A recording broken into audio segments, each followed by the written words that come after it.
Everything you need to know about growing melons from seed. Ever dream of biting into a perfectly ripe, homegrown melon bursting with flavor? It's easier than you think. I'm Pete, and welcome to Eco Alchemy, where we make gardening accessible and rewarding. Today, we're unlocking the secrets to growing your own delicious melons, even if you're a complete beginner. Growing your own melons is not only satisfying, but also guarantees a taste you simply can't find in stores. Imagine the sweet, juicy flavor of a sun-ripened watermelon you nurtured from a tiny seed. Plus, you control everything. No mystery chemicals or long-distance shipping. Let's get started and turn your garden into a melon paradise. Melons are warm weather lovers, needing plenty of sunshine and well-drained soil. Don't be intimidated. We'll break down each step, from choosing the right variety to knowing when to harvest. Think of this as your friendly guide to melon growing success, designed specifically for beginner gardeners. Melons thrive in warm conditions, so patience is key. Wait until the soil temperature consistently reaches above 70 degrees Fahrenheit, 21 degrees Celsius before planting. If you live in a cooler climate, start seeds indoors about 3 to 4 weeks before the last expected frost. This gives them a head start without risking frost damage. Use biodegradable pots or soil blocks to minimize root disturbance during transplanting. Melons are sensitive to root disruption, so gentle handling is crucial.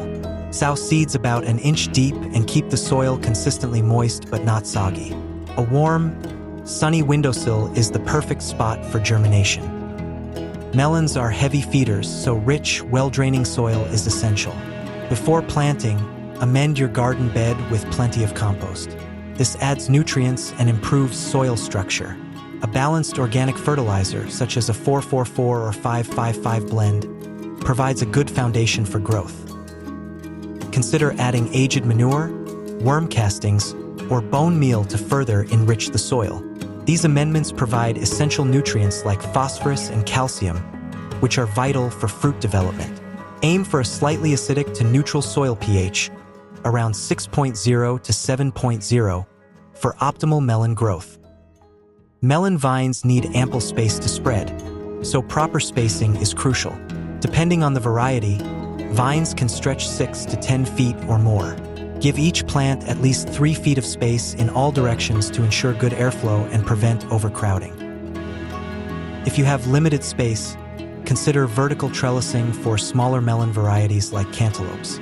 This saves space and improves air circulation, reducing the risk of disease.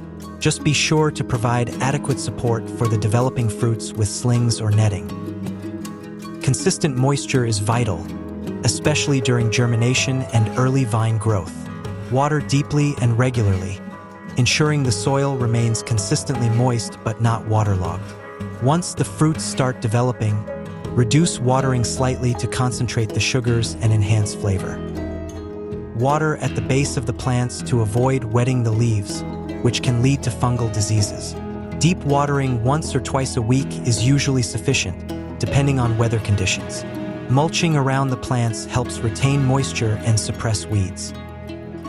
Melons produce both male and female flowers, and pollination is essential for fruit development. Bees and other pollinators play a crucial role in transferring pollen from male to female flowers. Poor pollination results in small, deformed, or dropped fruit. Attract pollinators to your garden by planting pollinator-friendly flowers nearby. Borage, zinnias, cosmos, and sunflowers are excellent choices.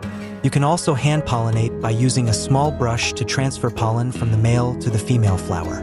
This is especially helpful if you have limited pollinator activity.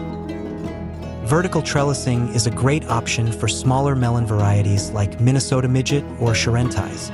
It saves space, improves airflow, and makes harvesting easier. Use strong trellises, netting, or garden fencing to support the vines as they grow. As the fruits develop, create little hammocks out of old t-shirts, mesh bags, or nylons to support their weight. This prevents the vines from snapping and ensures the fruits receive adequate sunlight. Regularly check the supports and adjust as needed to accommodate the growing fruits. For larger melons like watermelon, especially the traditional sprawling varieties, it's best to let them run along the ground. Choose a sunny area with good drainage and plenty of room to sprawl. Prepare the soil well and provide adequate spacing between plants. To protect the fruit from soil contact and rot, place a tile, brick, or mulch pad under each developing melon. This also helps reflect sunlight and promote even ripening. Regularly inspect the fruits for signs of pests or diseases and take appropriate action.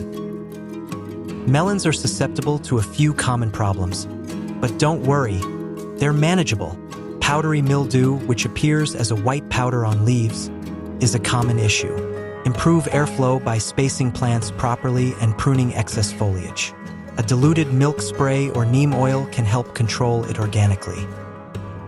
Cucumber beetles and aphids can also be a nuisance, especially early in the season. Use floating row covers to protect young plants until they start flowering.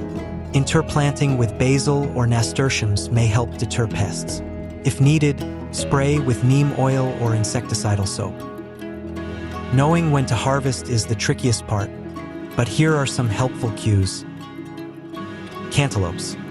The skin becomes netted, and the stem begins to naturally separate from the fruit. Slipping. Gently tug, and the fruit should come free easily. Honeydew. Look for a creamy yellow hue on the rind and a slightly waxy feel. The blossom end should have a little give when pressed. Watermelons.